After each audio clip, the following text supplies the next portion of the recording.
Kompas TV. Jumat 5 September 2025 jadi hari terakhir dari tenggat waktu atau deadline bagi pemerintah memenuhi 17+8 tuntutan masyarakat sipil. Lebih lengkap kita bahas bersama diaspora Indonesia di Denmark, Salsa Erwina. Selamat siang waktu Jakarta, Mbak Salsa. Selamat siang, Mbak Linta. Mbak, ini jadi hari terakhir. Hari ini hari Jumat, tepatnya kalau saat ini udah pukul 12, pukul 41 waktu Indonesia Barat. Anda yakin semua bisa dipenuhi tuntutan 17+8 untuk hari ini? Kalau secara fakta sih pasti nggak yakin ya Mbak Lintang ya, karena ini progresnya terlalu lambat gitu. Kalau menurut saya pribadi, dan ini ada beberapa banget yang sebenarnya mudah untuk dicapai, tapi masih nggak dilakukan. Tapi namanya kita sedang berusaha untuk benar-benar mengubah gitu ya, ke arah kesejahteraan masyarakat. Kita nggak boleh kehilangan harapan tentang semua tuntutan-tuntutan kita ini. Mbak Salsa, ini kan ada 17+8, ada tenggat waktu yang pendek dan juga yang panjang untuk reformasi dengan tenggat waktu Agustus tahun 2026. Untuk yang hari ini saja, yang Mbak Salsa pandang bisa dikerjakan secara cepat, yang possible begitu untuk dilakukan saat ini. Yang mana Mbak? Ini sebenarnya yang udah mungkin 80% lah ya Mbak Lintang untuk segera bisa dicontreng gitu. Sudah sukses, itu kan tentang pecat politisi yang pernah menyinggung masyarakat kan. Dan semuanya sudah melakukan, ada kecuali satu partai ya. Jadi Nasdem, Golkar, Partai Amanat Nasional, yang lain-lain tuh sudah secara proaktif melakukan udah di awal minggu tuh Mbak. Berarti mereka juga mendengarkan kan aspirasi kita dari awal dan udah bertindak cepat untuk memecat gitu. Nah ini ada satu PDI Perjuangan yang sampai hari ini belum ada pemecatan kepada anggotanya yang pernah menghina masyarakat, yang pernah bilang kalau tidak mau disamakan dengan rakyat jelata gitu ya. Dan juga ada juga tuh yang pernah bilang kalau memang mau mensahkan sesuatu itu harus melalui izin dari ketua umum. Sebenarnya kalau ini aja udah dilaksanakan, udah ada satu poin yang sebenarnya bisa tercapai, tapi jadi nggak bisa karena adanya kelambatan dan ketidaktegasan dari PDIP Perjuangan. Kedua menurut saya juga sebenarnya RUU perampasan aset ya Mbak Limpang, walaupun itu memang agak jangka panjang, kita taruh di jangka panjang, tapi sebenarnya ini adalah salah satu yang memang sudah siap gitu untuk udah ready lah karena udah dibahas bertahun-tahun, udah lama sekali. Dan DPR pun gitu ya di masa lalu pernah kok menggolkan RUU Pilkada dalam waktu semalam gitu. Jadi sebenarnya bisa kalau memang ada kemauan dan ada itikat untuk benar-benar mewujudkan apa yang dimaui oleh masyarakat.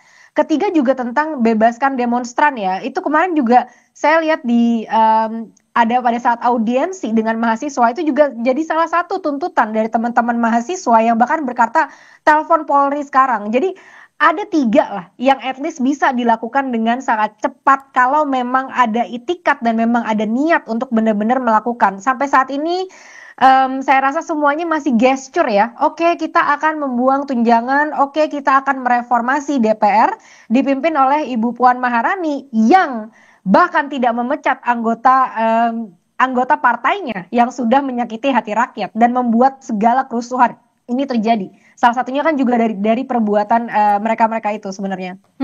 Mbak Salsa, kalau semua ini tidak bisa dipenuhi begitu, bagaimana? Apakah ada langkah lanjutan yang menurut Mbak Salsa bisa dilakukan begitu? Ya, pasti karena ini semua kan sebenarnya suara dari masyarakat dan kita kembalikan lagi Mbak Lintang kepada masyarakat gitu ya. Justru adanya tuntutan ini kita tidak ingin adanya destabilisasi gitu kan. Jadi dengan adanya demo yang sampai chaos dan lain sebagainya itu kan akan berimpak buruk yang sangat panjang kepada Indonesia. Makanya kita adakan tuntutan sehingga bisa terlihat nih tuntutan, bisa terlihat itikat-itikat baik dari DPR itu sendiri gitu. Dan hari ini pun kita masih ada aksi piknik secara damai dari BEM. Hari Minggu nanti masih ada aksi jalan damai di CFD dan lain sebagainya. Karena yang perlu diingat oleh pemerintah Indonesia, masyarakat adalah penggerak ekonomi dari bangsa ini. Jadi, jangan sampai ketidakpercayaan terhadap pemerintah itu nanti berimpak yang buruk terhadap hal-hal lainnya. Gitu, ketidakpercayaan memunculkan orang ada potensi misalkan tidak mau bayar pajak. Karena ini yang paling banyak dikatakan oleh teman-teman di komen gitu ya. Sudah saya nggak mau bayar pajak lagi. Atau adanya golput. Mereka mulai, udah saya nggak akan pernah milih lagi. Nah, ini akan berimpak sangat buruk ke depannya gitu untuk bangsa Indonesia. Jadi ya memang kita butuh kerjasamanya, Mbak Lintang. Dan saat ini kan semua tuntutan udah disampaikan, bolanya itu sudah ada di DPR dan segala kementerian dan segala pemerintah yang ada di Indonesia. Bolanya sudah ada di mereka. Jadi seberapa cepat mereka mau bertindak. Jadi jangan sampai jadi bumerang dan mengembalikan kembali kepercayaan masyarakat. Mbak Salsa, bagaimana pergerakan diaspora di luar negeri? Kita tahu kemarin ada beberapa aksi unjuk rasa juga di beberapa negara di ibu kota negara lainnya seperti di New York, Berlin, dan juga Melbourne. Di tempat Anda sekarang di Denmark seperti apa dan apa yang Anda ketahui? Ya, kita juga sedang mempersiapkan ya Mbak untuk melakukan aksi gitu di Denmark, tapi kita juga masih menunggu nih perizinan dan koordinasi karena di sini itu kan segala sesuatunya lumayan ketat ya. Jadi kita tinggal nunggu aja, jangan sampai kita mau turun ke jalan malah nanti melanggar hukum gitu di sini gitu. Tapi ya itu sudah dalam agenda dan akan terjadi dalam waktu yang singkat. Mhm. Mbak Salsa, adakah informasi dari teman-teman di Jakarta dan di Indonesia tentang pergerakan aksi untuk menuntut 17+8 yang kemarin sudah diberikan secara formal begitu, secara resmi kepada kawan-kawan influencer. Hari ini apakah akan ada aksi? Ya, hari ini nanti siang dan sore ada aksi piknik damai dari BEM.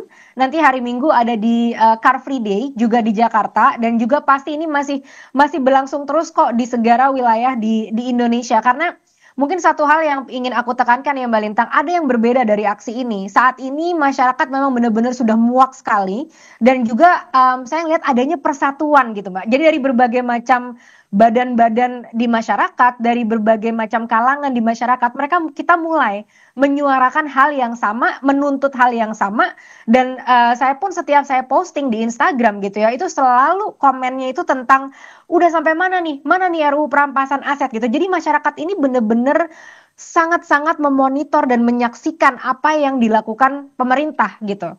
Mbak Salsa, 5 September ini akan menjadi deadline begitu. Mungkin pemerintah dan DPR sedang menyaksikan. Apa pesan-pesan Anda yang ingin disampaikan? Singkat saja, Mbak.